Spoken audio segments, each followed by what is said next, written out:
I bet you know more about writing code than you realize. Let me prove it to you. Let's code a fun little turtle race together using the free online editor at editor.p5.js.org. Let's start by making our canvas slightly bigger, 800 pixels wide by 500 pixels high. Next, let's color our world. Let's make the background a lively green by mixing 200 red, 255 green, and 200 blue in our background function. Okay, let's run our code by pressing the play button. Let's add variables representing our turtles, the finish line, and the winner at the top to keep track of our race. Let's add a function called reset race to prepare our turtles at the starting line, each with their own lane and color, and make sure no turtle has won the race yet by setting winner to null.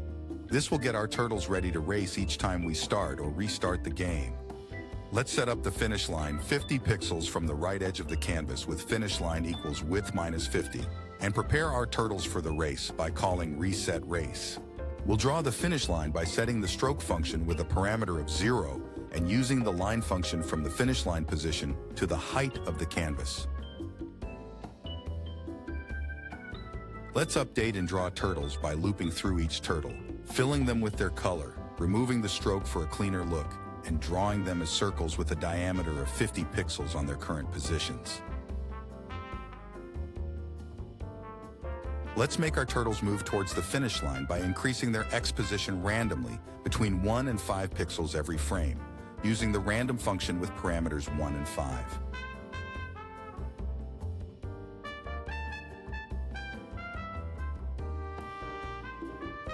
We'll check for a winner by adding code inside our draw loop.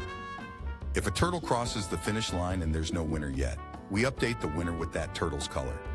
This way, we keep the race fair and exciting until the very end. We'll display the winner by checking if a winner exists. If so, we set the text size to 32, fill the text color with black, and show which turtle wins at the screen center. This lets players know who won the race and adds excitement to our game.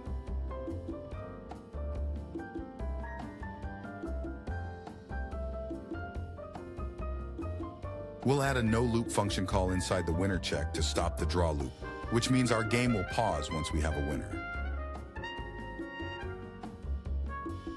We're adding a function called keyPressed to restart the race when a winner is declared. Inside keyPressed, we check if there's a winner.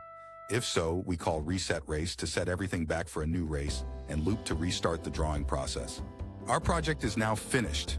If you want to learn to code in bite-sized steps, like this video and subscribe. Until next time, happy coding.